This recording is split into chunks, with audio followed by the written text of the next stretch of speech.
서울 겨울밤은 참 차갑습니다. 화려한 불빛이 번쩍이던 그 도심 속에서 제 삶은 이미 금이 가고 있었습니다. 겉으로 보기엔 사장님 소리도 들었고 직원도 있었고 현장마다 제가 지휘봉을 잡았습니다. 하지만 속은 이미 무너지고 있었던 겁니다. 저는 건설 하청업체 대표였습니다. 이름은 대표였지만 사실은 현장에서 직접 땀 흘리는 사람이었죠. 볼트 하나 못 하나까지 직접 확인하는 게 습관이었습니다. 그때만 해도 저는 믿었습니다. 열심히 하면 땀 흘린 만큼 결과가 돌아올 거라고요. 여러분도 혹시 그런 믿음으로 버텨오셨나요? 세상은 노력만큼 정직하게 돌아가리라 생각했던 경험 말입니다. 그러던 어느 날 원청 회사에서 메일이 왔습니다. 자금 사정으로 이번 달 지급을 보류합니다. 짧은 한 줄이었지만 제 가슴은 철렁 내려앉았습니다. 처음엔 이번 달만 그러겠지 하고 스스로 위로했습니다. 하지만 일주일 뒤 똑같은 메일이 또 도착했습니다. 그 순간 알았습니다. 아, 이게 시작이구나. 이제 무너지는구나. 자재 대금은 밀리기 시작했고 거래처에서 독촉 전화가 빗발쳤습니다. 박 사장, 이번 달 돈은 언제 들어와요? 우리도 더는 못 버팁니다. 저는 간신히 입을 열었습니다. 조금만 더 기다려 주십시오. 그 말이 제 입에서 나오던 순간 제 자신이 초라하게 느껴졌습니다. 은행에도 찾아갔습니다. 제발 이번만 연장해 주시면 버틸 수 있습니다. 직원은 정중하게 고개를 저었습니다. 추가 담보가 없으시면 어렵습니다. 여러분, 혹시 이런 경험 있으신가요? 정중한 말이지만 그 안에 담긴 단호함 때문에 오히려 더 차갑게 느껴지는 순간, 저는 그날 세상이 저를 밀어내고 있다는 걸 뼈저리게 느꼈습니다. 설상가상으로 인터넷 커뮤니티에 글이 올라왔습니다. 외장 패널에 균열 다수 발생. 저는 도면을 붙잡고 중얼거렸습니다. 그럴 리 없어. 내가 다 확인했는데. 하지만 이미 승인서는 사라지고 없었습니다. 담당자가 바뀌었다는 이유 하나로 기록이 흔적도 없이 지워져 있었습니다. 밤늦게 집에 돌아온 날, 아내 서진은 소파에 앉아 있었습니다. 무릎 위에는 두툼한 서류 봉투가 올려져 있었습니다. 여기 도장 찍어. 이혼 서류야. 그 순간 제 손이 떨렸습니다. 서진아, 아직 버틸 수 있어. 내가 어떻게든 해볼게. 하지만 아내는 고개를 저으며 차갑게 말했습니다. 나는 더는 못 버텨. 이미 소문 다 났어. 다현이도 학교에서 놀림받고 있어. 나는 엄마야. 아이를 지켜야 돼. 저는 다가가 붙잡으려 했지만 그녀는 손을 내저었습니다. 붙잡지 마. 이미 끝났어. 여러분, 아내의 목소리가 그렇게 낯설게 들린 적 있으신가요? 저는 그날 세상에서 가장 따뜻하다고 믿었던 사람이 가장 차가운 벽처럼 느껴졌습니다. 며칠 뒤 저는 낡은 원룸으로 짐을 옮겼습니다. 창문 틈새로 겨울바람이 스며들었고 방 안은 스산했습니다.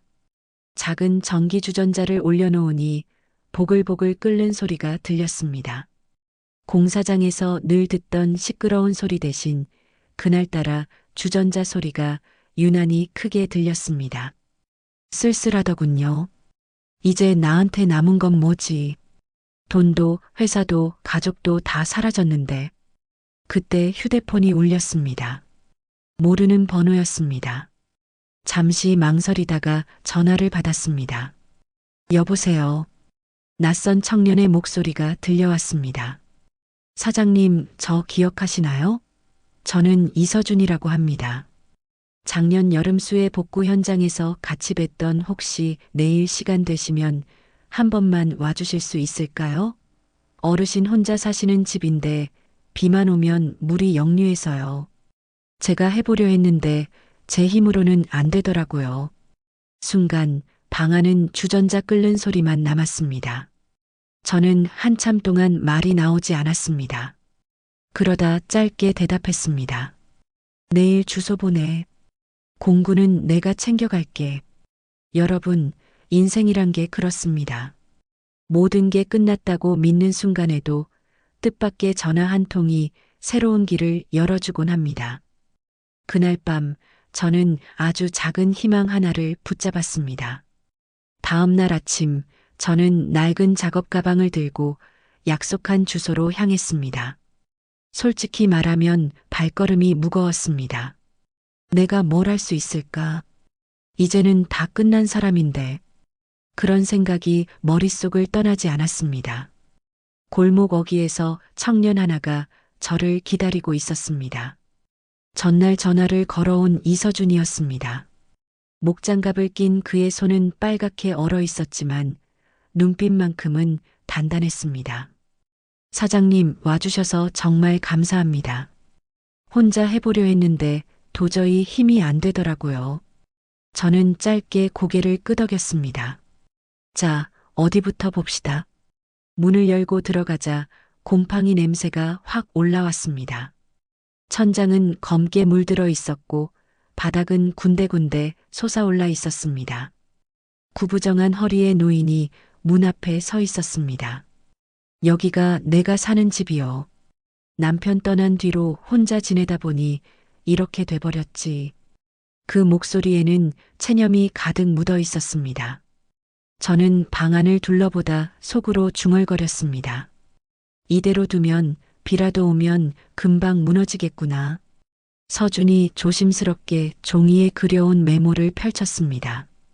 제가 생각한 건 배수 라인을 새로 빼고 문턱을 낮추는 거였습니다. 그런데 바닥이 너무 뒤틀려서 저는 고개를 저었습니다. 그 정도로는 안 돼. 기초부터 다시 잡아야 해. 문턱만 낮추면 위험해. 노인은 두 손을 모으며 한숨을 내쉬었습니다. 그게 돈이 얼마나 든다고. 나는 연금밖에 없어. 저는 그 눈빛을 보다가 조용히 말했습니다. 어르신, 걱정하지 마세요. 자재는 최대한 살리고 저희 힘으로 해보겠습니다. 그날 오후 우리는 본격적으로 작업을 시작했습니다. 썩은 마루판을 드러내자 곰팡이 냄새가 더 진하게 퍼졌습니다. 바닥 밑은 이미 물에 젖어 검게 썩어 있었습니다. 서준이 코를 막으며 말했습니다. 생각보다 훨씬 심하네요. 사장님, 이 정도면 철거해야 하는 거 아닌가요? 저는 땀을 훔치며 대답했습니다. 철거하면 집 자체가 무너져. 그럼 어르신은 갈 곳이 없어. 버틸 수 있는 만큼만 보강해서 살려야 해. 망치질 소리, 톱질 소리가 작은 집을 가득 메웠습니다. 못을 뽑아내고 새각제를 대고 합판을 잘라 맞추며 하루가 흘렀습니다. 저녁 무렵 노인은 보리차를 내왔습니다. 이거라도 좀 마셔요.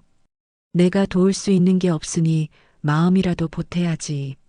저는 잔을 받아들며 웃었습니다. 이 한 잔이면 충분합니다.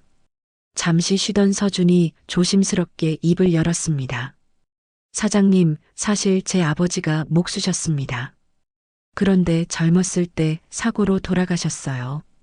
저는 늘 아버지를 따라하고 싶었는데 늘 부족하다고만 느꼈습니다. 저는 망치를 내려놓고 그를 바라봤습니다. 서준 씨, 그건 부족한 게 아니야. 아직 경험이 없는 것뿐이야. 현장은 책이랑 달라. 몸으로 부딪혀야 알 수 있지. 나도 처음엔 수없이 무너뜨리고 다시 세우면서 배웠어. 서준의 눈빛이 반짝였습니다. 그럼 앞으로도 많이 배우겠습니다. 저 사장님 옆에서 계속 일하고 싶습니다. 그 말을 듣는 순간 제 가슴이 뜨거워졌습니다. 세상은 다 등을 돌렸는데 나와 함께하겠다는 사람이 있다니. 저는 짧게 대답했습니다. 좋다. 같이 해보자. 밤이 깊어갈 무렵 집은 아직 반쯤 고쳐진 상태였습니다. 벽은 거칠었고 바닥도 덜 안정적이었지만 우리는 서로를 바라보며 웃었습니다. 오랜만에 살아있다는 감각이 들었습니다. 원룸으로 돌아온 저는 창가에 앉아 손바닥을 들여다봤습니다. 굳은 살이 다시 생기고 있었습니다. 몸은 지쳤지만 마음은 오히려 편안했습니다. 전기 주전자를 켜고 따뜻한 물을 한 모금 마시며 속으로 말했습니다. 그래, 아직 끝난 게 아니야. 누군가 날 필요로 한다는 게 이렇게 큰 힘이 될 줄이야. 여러분, 세상은 잔인하게도 무너진 사람을 더 짓밟곤 합니다. 그런데도 손을 내밀어주는 단 한 사람이 있다면 그게 사람을 다시 살립니다. 저에겐 서준이 그랬습니다. 그리고 그날 밤 저는 망치를 다시 잡았습니다. 망치의 무게가 그 어떤 명함보다도 소중하게 느껴졌습니다. 며칠 동안 서준과 함께 한 작업은 뜻밖의 성과를 냈습니다. 어르신의 집은 비바람을 막을 수 있을 만큼 단단해졌고 동네에서는 입소문이 퍼졌습니다. 박 사장이 집을 고쳐줬대. 돈도 안 받고 봉사처럼 했다더라.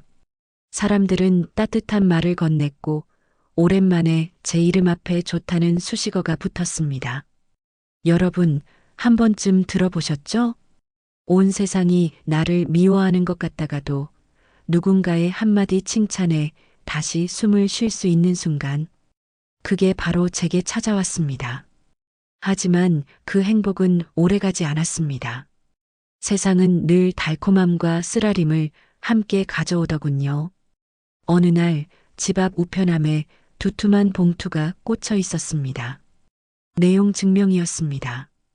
귀하는 과거 건설 프로젝트와 관련해 하자 책임을 회피하고 있습니다. 피해자 연합은 법적 조치를 준비 중입니다. 손이 덜덜 떨렸습니다. 짧은 문장 몇 줄이었는데 그 안에는 지난 세월이 통째로 담겨 있었습니다. 저는 낮게 중얼거렸습니다. 또 시작이군. 서준이 제 얼굴을 보고 물었습니다. 사장님, 이거 진짜 소송하려는 건가요? 저는 억지로 웃으며 대답했습니다. 그럴 거다. 세상은 책임질 사람 하나 정해놓고 끝까지 물어뜯으니까. 여러분도 그런 경험 있으신가요? 사실보다 더 중요한 건 누군가를 희생양 삼아서 죄를 덮어 씌우는 그 구조. 저는 그 자리에 이미 오래 서 있었습니다. 그날 밤 휴대폰이 울렸습니다. 발신인은 전처 서진이었습니다. 정훈 씨, 방송 봤습니다. 다연이가 아빠 이름이 다시 나오니까 혼란스러워해요. 제발 조용히 지내면 안 되겠어요? 그 문자를 읽는 순간 심장이 철렁 내려앉았습니다. 다연이 내 딸이 또 상처받는구나. 저는 눈을 감고 혼잣말했습니다. 제발 다연이만은 지켜야 하는데.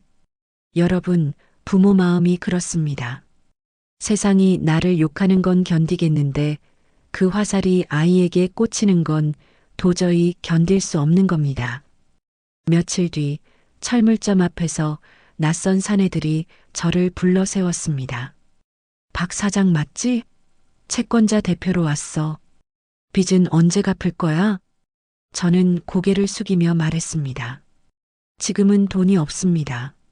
하지만 일감이 늘면 반드시. 사내는 비웃었습니다. 방송 나왔다고 달라질 줄 알아? 사람들은 곧 알 거야. 당신 같은 사람은 변하지 않는다는 걸. 그 말은 칼처럼 제 가슴을 파고들었습니다. 그래, 나는 여전히 빚더미 위에 선 사람일 뿐이구나. 서준이 다급하게 다가와 저를 부축했습니다. 사장님, 흔들리지 마세요. 우리가 한 걸 사람들이 직접 봤잖아요. 그게 진짜입니다. 저는 고개를 끄덕였지만 마음속 불안은 쉽게 가라앉지 않았습니다. 밤이 되자 방 안은 축축했습니다. 비가 새어 들어와 바닥에 물이 고였습니다. 저는 걸레질을 하며 속으로 중얼거렸습니다. 남의 집은 고쳐주면서 정작 내 집 하나는 지키지 못하는구나. 여러분도 이런 경험 있으셨나요? 다른 사람을 도와주면서도 정작 내 삶은 무너져 있는 것 같은 순간. 그날 제 마음이 꼭 그랬습니다. 그러다 문득 망치를 들어 올렸습니다. 아니, 아직 끝난 게 아니야. 내가 버텨야 다현이를 볼 수 있고 서준도 지킬 수 있어. 여러분, 세상은 끝까지 흔듭니다. 하지만 포기하지 않고 버티는 사람만이 다음 길을 볼 수 있습니다. 저는 그날 결심했습니다. 이번엔 무너져도 절대로 도망치지 않겠다고. 봄바람이 불기 시작할 무렵 뜻밖의 연락이 찾아왔습니다. 지역 케이블 방송사였습니다. 박 사장님, 동네에서 하신 일이 화제가 돼서요. 짧게 인터뷰를 하고 싶습니다. 처음엔 거절하려 했습니다. 괜히 나섰다가 또 욕만 먹는 거 아닐까? 채권자들이 더 집요해지면 어쩌지? 그런데 서준이 조용히 말했습니다. 사장님, 우리가 한 일을 보여줘야 합니다. 세상도 알아야 하고요. 저는 망설이다가 고개를 끄덕였습니다. 그래, 한번 해보자. 촬영은 그날 고쳐드린 노인 집 앞마당에서 진행됐습니다. 낡았던 벽은 새로 칠해졌고 문턱은 낮아져 어르신이 쉽게 드나들 수 있었습니다. 기자가 카메라를 켜고 묻습니다. 어떤 계기로 이런 일을 시작하셨나요? 저는 잠시 말을 고르다가 솔직히 대답했습니다. 사실 저도 실패한 사람입니다. 모든 걸 잃었다고 생각했죠. 그런데 누군가 도움을 청했을 때 다시 망치를 잡을 수 있었습니다. 그게 제겐 새로운 시작이 됐습니다. 카메라 앞에서 제 목소리는 떨렸지만 마음은 편했습니다. 여러분도 아시죠? 진실을 말할 땐 오히려 마음이 가벼워지는 순간이 있다는 걸요. 며칠 뒤 방송이 나갔습니다. 반응은 생각보다 뜨거웠습니다. 돈보다 마음을 먼저 쓰는 사람이 있다니 감동이네요. 우리 동네에도 저런 분이 계셨으면 좋겠다. 댓글 하나하나가 제게는 큰 위로였습니다. 아, 내가 완전히 버려진 건 아니구나. 처음으로 그렇게 느꼈습니다. 복지관에서도 연락이 왔습니다. 박 사장님, 저희가 진행하는 주거 개선 프로젝트에 함께 해주실 수 있을까요? 후원금도 일부 마련했으니 재료비 걱정은 덜 하셔도 됩니다. 서준이 활짝 웃으며 말했습니다. 사장님, 드디어 길이 열리는 것 같습니다. 저는 여전히 불안했지만 고개를 끄덕였습니다. 그래, 해보자. 시작한 이상 끝까지 가보자. 프로젝트 첫날, 우리는 낡은 단층 주택에 들어갔습니다. 비가 새는 천장, 갈라진 벽, 차가운 바닥. 노부부가 덜덜 떨며 앉아 있었습니다. 우린 괜찮아. 그냥 조금 불편할 뿐이야. 노부부는 그렇게 말했지만 표정은 분명 달랐습니다. 저와 서준은 말없이 망치를 들었습니다. 못 박는 소리, 톱질 소리가 좁은 방을 메웠습니다. 땀이 줄줄 흘렀지만 마음은 이상하게 가벼웠습니다. 며칠 뒤 공사가 끝나자 노부부는 눈물을 글썽이며 제 손을 붙잡았습니다. 이렇게 따뜻하게 지낼 날이 다시 올 줄 몰랐어. 고맙네. 저는 그 손을 꼭 잡으며 말했습니다. 저희가 더 감사합니다. 이렇게 버텨주셔서요. 서준이 옆에서 속삭였습니다. 사장님, 이게 우리가 사는 이유 아닐까요? 그 말에 제 가슴이 벅차올랐습니다. 그래, 이런 순간을 위해 내가 다시 일어선 거지. 하지만 기쁨은 오래가지 않았습니다. 그날 밤 기자에게 전화가 왔습니다. 박 사장님, 과거 건설부도 사건에 대해 말씀 좀 해주시죠. 저는 얼어붙은 목소리로 대답했습니다. 그 일은 이미 끝난 일입니다. 하지만 기자는 물러서지 않았습니다. 끝난 일이 아닙니다. 피해자들은 아직도 고통받고 있습니다. 전화를 끊고 나서 저는 무너져 내렸습니다. 결국 과거는 나를 놓아주지 않는구나. 여러분, 인생이 참 모순적이지 않습니까? 조금만 잘 되면 시기와 비난이 따라오고 조금만 무너지면 끝까지 발을 밟는 사람들이 있습니다. 저는 그날 기쁨과 두려움이 동시에 존재한다는 걸 절실히 깨달았습니다. 하지만 분명한 게 하나 있었습니다. 이번에는 도망치지 않겠다는 것. 다시 잡은 망치는 이제 놓지 않겠다고 다짐했습니다.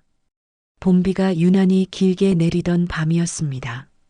원룸 창가 틈새로 빗물이 스며들어 바닥에 고였습니다. 저는 걸레를 들고 바닥을 닦아내며 중얼거렸습니다. 남의 집은 고쳐주면서 정작 내 집 하나는 못 지키는구나. 여러분도 그런 순간 있으셨나요? 남을 돕는 일은 하면서도 정작 내 삶은 무너져 있는 것 같은 아이러니. 저는 지금 딱 그 자리에 서 있었습니다. 며칠 전 복지관 프로젝트가 끝나고 잠시 마음이 놓였던 것도 사실입니다. 하지만 현실은 여전히 차갑게 다가왔습니다. 독촉 전화, 소송 예고, 전처 서진의 문자. 다연이가 아빠 이름이 또 거론되는 걸 힘들어한다. 제발 조용히 지내달라. 그 문자를 보고 저는 아무 대답도 하지 못했습니다. 딸을 지켜야 한다는 말이 제 가슴에 비수처럼 꽂혔습니다. 나는 왜 늘 다연이를 울게 만드는 아빠일까? 그날 밤 휴대폰이 울렸습니다. 발신자는 모르는 번호였습니다. 박 사장 맞죠? 저희는 피해자 모임 대표입니다. 목소리는 냉랭했고 분노가 서려 있었습니다. 우리는 당신을 절대 용서할 수 없습니다. 끝까지 책임을 물을 겁니다. 뚝 통화가 끊겼습니다.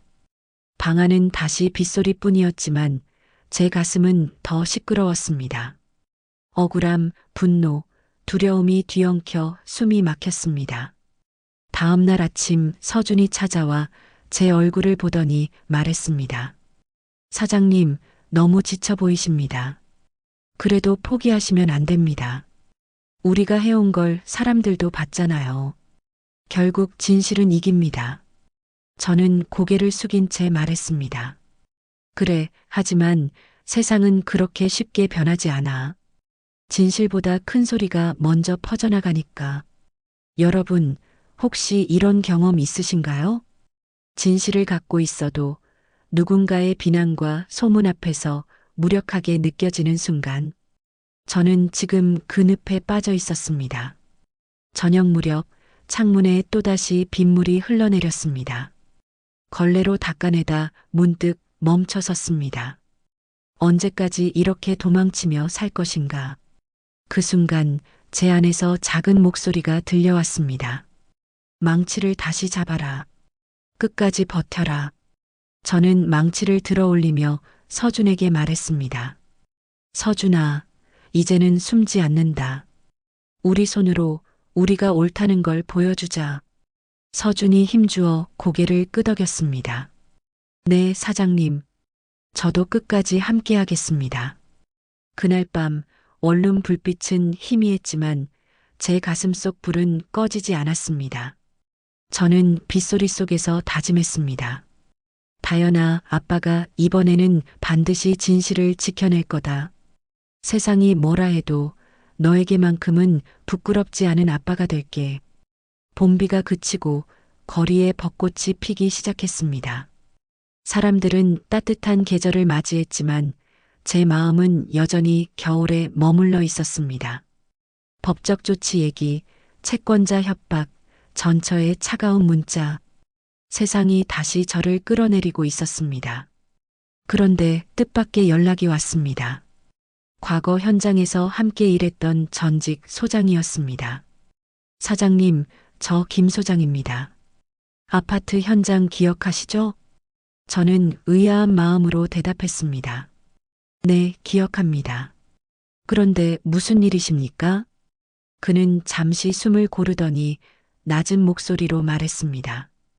그하자 문제 사실 전부 사장님 책임이 아니었습니다. 저는 귀를 의심했습니다.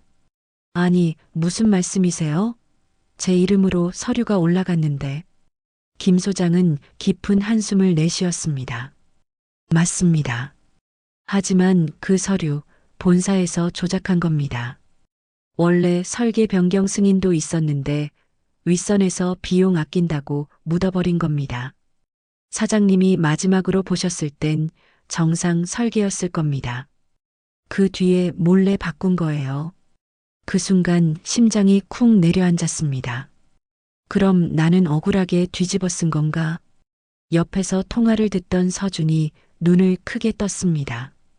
사장님, 그럼 지금까지 완전히 누명 쓰신 거잖아요? 저는 멍하니 벽을 바라보며 중얼거렸습니다. 그래서 승인서가 사라졌던 거구나. 여러분, 억울한 누명을 써본 적 있으십니까? 아무리 해명해도 믿어주지 않고 침묵하면 인정하는 꼴이 되는 상황. 저는 그 자리에 수년 동안 서 있었습니다. 그런데 이제 와서야 그게 누군가의 계산된 조작이었다는 걸 알게 된 겁니다. 김 소장은 말을 이어갔습니다. 저도 그동안 말 못하고 살았습니다. 하지만 이제는 더는 못 견디겠어요. 사장님, 제가 가진 자료들을 드리겠습니다. 이메일로 보내드릴게요. 잠시 뒤 노트북 화면에 파일이 도착했습니다. 도면 수정 기록, 자재 발주 내역, 승인 취소 서류까지 모두 윗선에서 임의로 바꾼 흔적들이었습니다. 저는 손으로 얼굴을 감쌌습니다. 하늘이 알고 땅이 알면 언젠가는 드러나는구나. 하지만 동시에 두려움도 몰려왔습니다. 만약 이걸 공개하면 나만이 아니라 김 소장도 위험해지지 않을까? 그때 서준이 단호하게 말했습니다. 사장님, 이건 꼭 세상에 알려야 합니다. 지금까지 욕먹고 고생한 게 다 헛수고가 되지 않으려면요. 저는 고개를 떨군 채 대답했습니다. 그래, 하지만 타이밍이 필요하다. 증거를 더 모아야 해. 며칠 뒤 기자가 다시 전화를 걸어왔습니다. 박 사장님, 그때 책임 문제에 대해 한 말씀만 해주시죠. 저는 잠시 숨을 고르고 차분히 말했습니다. 조만간 모든 걸 말씀드리겠습니다. 하지만 지금은 아닙니다. 기자는 집요하게 묻고 또 물었지만 저는 더 대답하지 않았습니다. 전화를 끊은 뒤 서준이 물었습니다. 사장님, 정말 공개하실 건가요? 저는 창밖을 보며 조용히 대답했습니다. 그래. 진실을 밝히지 않으면 앞으로도 난 계속 끌려다닐 거야. 그날 밤 서류를 정리하다가 딸 다연이 사진이 책상 밑에서 굴러나왔습니다. 환하게 웃고 있는 모습이 제 마음을 울렸습니다. 저는 사진을 들고 속삭였습니다. 다연아, 아빠가 진실을 밝히고 너한테 당당한 모습 보여줄게. 여러분, 사람이 버티는 힘은 결국 사랑하는 이에게서 나옵니다. 그날 저는 다연이 사진을 꼭 쥔 채 다시 한번 다짐했습니다. 이번엔 절대로 도망치지 않겠다. 김 소장에게 받은 자료를 몇 번이고 들여다봤습니다. 도면 수정 기록, 자재 발주 내역, 승인 취소 서류, 모두 본사에서 조작한 흔적이 분명했습니다. 제 이름은 단지 방패막이었을 뿐이었습니다. 이제야 알게 되다니 억울함보다 허무함이 먼저 밀려왔습니다. 수년 동안 욕을 먹고 가족까지 잃은 이유가 사실은 누군가의 장난질이었다니. 저는 머리를 감싸주며 중얼거렸습니다. 내가 왜 그때 침묵했을까? 왜 끝까지 따져 묻지 못했을까? 여러분도 그런 경험 있으십니까? 시간이 한참 지난 뒤에야 진실을 알게 되고 그때 하지 못했던 선택이 평생을 괴롭히는 경험. 저는 지금 그 늪에 빠져 있었습니다. 서준은 제 어깨에 손을 올리며 말했습니다. 사장님, 이제라도 진실을 밝히면 됩니다. 늦었어도 아직 끝난 건 아니잖아요. 저는 고개를 끄덕였습니다. 그래. 하지만 세상은 그렇게 호락호락하지 않아. 자료 하나로 모든 걸 뒤집을 수 있을까? 그때 제 휴대폰이 울렸습니다. 발신인은 모르는 번호. 망설이다 전화를 받았습니다. 박정훈 씨 맞죠? 저 그때 피해자 중 한 사람입니다. 목소리는 거칠고 분노에 차 있었습니다. 당신 때문에 내 인생이 망가졌어요. 가족이 흩어졌다고요. 당신이 책임져야 해. 저는 침묵했습니다. 해명하고 싶었지만 말이 나오지 않았습니다. 상대는 거칠게 이어갔습니다. 방송에서 웃으면서 봉사한다는 걸 봤습니다. 역겨웠습니다. 진실을 밝히지 않으면 우리가 직접 찾아가겠습니다. 뚝 통화가 끊겼습니다. 손에 쥔 휴대폰이 차갑게 식어갔습니다. 그날 밤 저는 서류를 가방에 넣고 원룸 바닥에 주저앉았습니다. 창문 밖에는 봄비가 다시 내리고 있었습니다. 이제는 도망치지 않겠다고 했는데 나는 과연 끝까지 버틸 수 있을까? 서준이 제 옆에 앉아 말했습니다. 사장님 무서우시죠? 저도 무섭습니다. 하지만 우리가 도망치면 그 사람들은 영영 책임지지 않을 겁니다. 저는 젖은 눈으로 고개를 끄덕였습니다. 그래, 이젠 숨지 말자. 이번에는 반드시 세상에 알리자. 며칠 뒤 작은 복지관 강당에서 간담회가 열렸습니다. 지역 신문 기자와 주민 몇 명이 모여 있었습니다. 저는 망설이다가 마이크를 잡았습니다. 저는 박정훈입니다. 과거 건설의 부실 시공 책임자로 알려져 있지만 진실은 달랐습니다. 순간 강당 안은 고요해졌습니다. 저는 김 소장이 보내준 자료 일부를 화면에 띄웠습니다. 도면 수정 흔적, 승인 취소 기록. 주민들의 눈빛이 흔들렸습니다. 하지만 그 자리에 있던 한 기자가 손을 들고 물었습니다. 박 사장님, 이 자료가 조작된 게 아니라는 보장은 있습니까? 단순히 본인을 변호하기 위한 건 아닙니까? 그 말에 제 가슴이 철렁 내려앉았습니다. 그래, 세상은 쉽게 믿지 않아. 증거를 더 모아야 해. 간담회가 끝난 뒤 저는 허탈하게 밖으로 나왔습니다. 서준이 옆에서 말했습니다. 사장님, 그래도 오늘은 시작이었습니다. 적어도 몇 사람은 흔들렸어요. 저는 담담히 대답했습니다. 그래, 하지만 이제 더 큰 반발이 오겠지. 그 예감은 금세 현실이 되었습니다. 다음 날 인터넷 기사 댓글에는 거친 말들이 쏟아졌습니다. 거짓말 좀 그만해라. 봉사하는 척 쇼한다. 피해자들 앞에 무릎 꿇어라. 여러분, 세상은 때로 진실보다 소문을 더 빨리 믿습니다. 그게 참 무섭습니다. 그날 밤 원룸에서 혼자 앉아 서류 뭉치를 다시 펼쳤습니다. 다연이 사진이 그 위에 놓여 있었습니다. 저는 사진을 쓰다듬으며 중얼거렸습니다. 다연아, 아빠가 끝까지 해볼게. 비웃음도 욕도 다 견뎌볼게. 너에게만큼은 떳떳한 아빠가 되고 싶다. 며칠 동안 저는 밤을 지새우며 자료를 정리했습니다.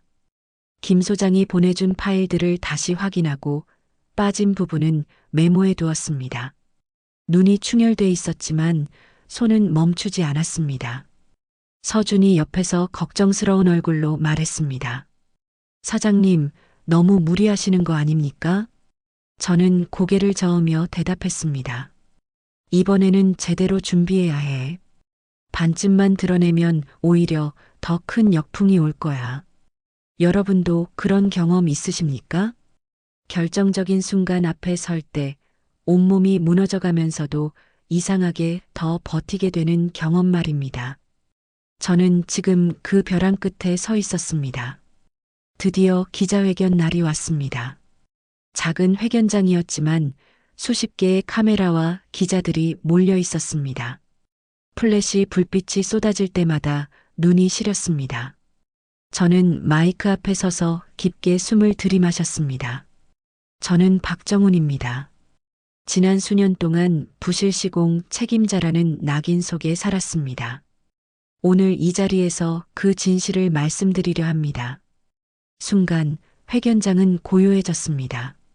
저는 준비한 자료를 화면에 띄웠습니다. 설계 변경 승인서, 발주내역, 본사 윗선의 지시 메일까지 한 장 한 장 설명을 이어갔습니다. 당시 저는 최종 승인 도면을 받지 못했습니다. 이미 바뀐 도면이 제 이름으로 처리돼 있었고 그 책임이 제게 덮어 씌워졌습니다. 기자들이 웅성거렸습니다.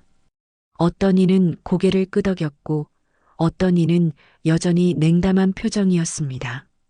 그중 한 기자가 손을 들었습니다. 박 사장님, 증거가 사실이라 해도 이미 수많은 피해자가 발생했습니다. 그 고통에 대해 어떻게 책임지실 겁니까? 그 말은 칼처럼 제 가슴을 찔렀습니다. 저는 잠시 침묵하다가 대답했습니다. 맞습니다. 그분들의 고통은 제 말 한마디로 사라지지 않습니다. 하지만 제가 지지하는 죄까지 끌어안고 침묵한다면 또 다른 피해자가 생길 겁니다. 그것만은 막고 싶습니다. 순간 기자석 뒤쪽에서 누군가 벌떡 일어났습니다. 얼굴이 헬쓱한 중년 남성이었습니다. 거짓말 하지 마. 내 동생이 그 사고로 다쳤어. 당신 이름이 계약서에 찍혀 있었잖아. 그의 목소리는 절규였습니다. 순간 회견장이 술렁였습니다. 저는 마이크를 꽉 잡으며 말했습니다. 맞습니다. 제 이름이 있었습니다. 하지만 그 이름이 진실을 말해주진 않습니다. 저는 그때 그 자리에 있었지만 결정권자는 아니었습니다. 눈물이 왈칵 솟구쳤습니다. 저도 잃은 게 많습니다. 아내와 딸, 회사, 모든 걸 잃었습니다. 그런데도 저는 아직도 현장에서 망치를 잡고 있습니다. 왜냐하면 언젠가는 진실이 드러나리라 믿었기 때문입니다. 여러분, 그 순간 제 목소리가 떨리긴 했지만 제 마음은 오히려 단단했습니다. 세상에 맞서야 할 때가 온 겁니다. 회견이 끝나자 기자들은 서둘러 기사를 작성하기 시작했습니다. 누군가는 새로운 증거 등장이라고 썼고 누군가는 여전히 자기 변명이라고 했습니다. 그날 저녁 인터넷은 뜨겁게 달아올랐습니다. 이제야 진실이 밝혀지나? 아니야, 다 쇼야. 찬반이 엇갈렸습니다. 저는 원룸 창가에 앉아 휴대폰 화면을 바라봤습니다. 수많은 댓글 속에서 단 하나의 메시지가 눈에 들어왔습니다. 아빠, 나 다 봤어. 나 아빠 믿어. 보낸 사람은 다연이었습니다. 순간 눈물이 터져 나왔습니다. 수많은 비난과 의심 속에서도 딸의 한마디가 제게는 전부였습니다. 저는 휴대폰을 꼭 쥐고 중얼거렸습니다. 그래, 이것만으로도 버틸 수 있다. 여러분, 세상 모든 칼날보다 더 큰 힘을 주는 게 뭔지 아십니까? 사랑하는 사람의 한마디입니다. 그날 밤 저는 처음으로 웃으며 잠들 수 있었습니다. 기자회견이 끝난 뒤 며칠 동안 제 삶은 소용돌이 속에 있었습니다. 어떤 언론은 저를 억울한 희생양이라 했고 어떤 곳은 여전히 책임 회피라 했습니다. 찬반이 엇갈렸습니다. 하지만 분명한 건 하나 있었습니다. 사람들이 다시 제 이야기를 듣기 시작했다는 사실. 그전까지는 저라는 존재 자체를 외면했는데 이제는 최소한 질문이라도 하고 있다는 것. 여러분, 무시당하다가 다시 목소리를 갖게 되는 경험 해보셨습니까? 그게 얼마나 큰 힘이 되는지 아실 겁니다. 어느 날 복지관에서 연락이 왔습니다. 박 사장님, 이번엔 저희가 조금 더 큰 프로젝트를 맡게 됐습니다. 혹시 함께 해주실 수 있을까요? 저는 순간 망설였습니다. 내가 다시 현장을 맡아도 될까? 세상은 여전히 나를 의심하는데. 그런데 전화기 너머의 담당자가 조심스럽게 덧붙였습니다. 솔직히 말씀드리면 많은 분들이 사장님을 보고 싶어 하십니다. 지난번 방송 이후 박 사장님이 해주셨으면 좋겠다는 요청이 많았습니다. 저는 눈을 감고 깊게 숨을 들이마셨습니다. 알겠습니다. 맡아보겠습니다. 현장은 낡은 다세대 주택이었습니다. 계단은 삐걱거렸고 벽에는 곰팡이가 가득했습니다. 주민들은 저를 보며 수군거렸습니다. 저 사람이 그 사람 맞대. 뉴스에서 본 사람이잖아.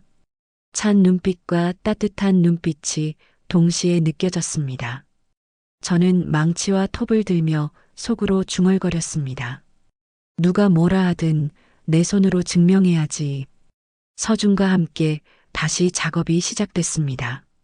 낡은 벽을 허물고 새 자재를 붙이며 하루하루가 흘러갔습니다. 손바닥에는 굳은 살이 다시 박혔고 몸은 늘 피곤했지만 마음은 이상하게 단단해졌습니다. 어느 날 작업을 지켜보던 한 할머니가 제게 다가왔습니다. 아저씨, 고맙습니다. 우리 집도 고쳐주신다고 들었어요. 저는 미소 지으며 대답했습니다. 네, 어르신. 곧 따뜻하게 지내실 수 있을 겁니다. 그 순간 제 눈가가 젖어왔습니다. 그래, 이게 내가 살 이유다. 며칠 뒤 복지관에서 준비한 작은 완공식이 열렸습니다. 주민들이 모여 새로 단장된 주택을 둘러봤습니다. 곳곳에서 박수가 터져 나왔습니다. 수고 많으셨습니다. 정말 큰 도움이 됐습니다. 저는 고개를 숙이며 대답했습니다. 제가 오히려 감사드립니다. 이렇게 다시 일할 수 있게 해주셔서요. 그날 저녁 서준과 함께 소박한 식당에 앉았습니다. 김치찌개가 끓어오르는 소리에 마음이 놓였습니다. 서준이 잔을 들며 말했습니다. 사장님, 우리 이제 진짜 새 출발입니다. 과거가 뭐라 해도 사람들은 결국 우리가 하는 일을 보고 판단할 겁니다. 저는 조용히 고개를 끄덕였습니다. 맞아. 이제는 말보다 손으로 보여주는 수밖에 없다. 여러분도 아시죠? 세상은 말로는 잘 믿어주지 않습니다. 하지만 땀으로 증명한 것은 언젠가는 반드시 전해집니다. 원룸으로 돌아온 밤, 저는 창가에 앉아 휴대폰을 켰습니다. 다연이에게 메시지가 와 있었습니다. 아빠, 이번 주에 나랑 영화 보러 가요. 친구들이 아빠 기사 보고 멋있대요. 순간 눈물이 고였습니다. 내 딸이 다시 나를 자랑스러워하고 있구나. 저는 짧게 답장을 보냈습니다. 그래, 다연아. 아빠가 표 예매해 둘게. 휴대폰을 내려놓고 창밖을 바라봤습니다. 봄밤 바람이 부드럽게 불어왔습니다. 마치 제 마음을 토닥여주는 것 같았습니다. 시간은 흘렀습니다. 기자회견 이후에도 세상은 여전히 시끄러웠습니다. 저를 옹호하는 기사도 있었고 비난하는 글도 끊이지 않았습니다. 하지만 이제는 달랐습니다. 저는 그 말들에 휘둘리지 않았습니다. 왜냐하면 제 곁에 진짜 가족이 생겼기 때문입니다. 어느 토요일 저녁 저는 직원들과 함께 작은 회식을 했습니다. 서준을 비롯해 10명 남짓한 젊은 동료들이 둘러앉아 있었습니다. 낡은 중국집 원탁 위에는 짜장면, 짬뽕, 탕수육이 놓여 있었고 모두가 웃고 떠들었습니다. 막내 직원 영수가 잔을 들며 말했습니다. 사장님, 덕분에 저희도 꿈을 꿀 수 있습니다. 이 일이 단순히 돈 버는 게 아니라 사람을 살리는 일이라는 걸 느끼고 있습니다. 그 순간 가슴이 뭉클해졌습니다. 그래, 이들이야말로 내가 끝까지 지켜야 할 가족이구나. 회식이 끝나고 집으로 돌아오는 길 휴대폰이 울렸습니다. 다연이에게서 온 메시지였습니다.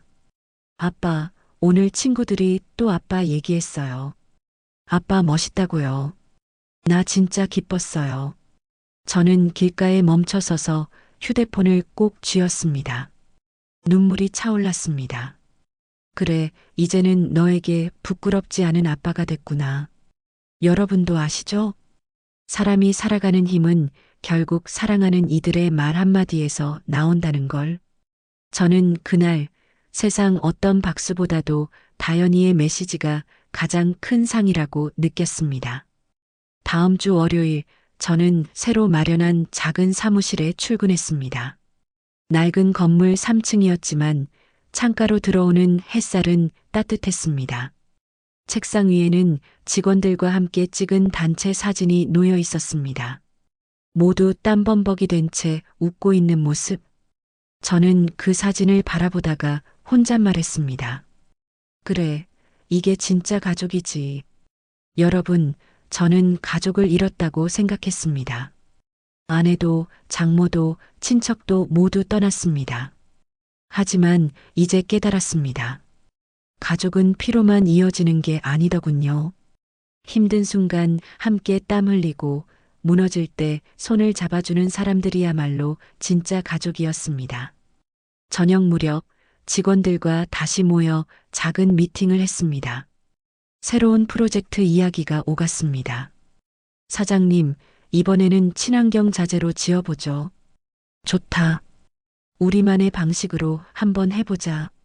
저는 웃으며 대답했습니다. 그래, 우리가 해낼 수 있다. 아니, 반드시 해내자. 그 순간 사무실 창밖으로 노을빛이 스며들었습니다. 붉은 빛이 방 안을 가득 채웠습니다. 저는 창가에 서서 조용히 중얼거렸습니다. 두렵지 않다. 이제는 진짜 가족들이 내 곁에 있으니까. 여러분, 인생은 끝없이 흔들리고 무너집니다. 저도 모든 걸 잃었다고 생각했습니다. 하지만 끝내 버티고 나니 오히려 진짜 소중한 것을 얻었습니다.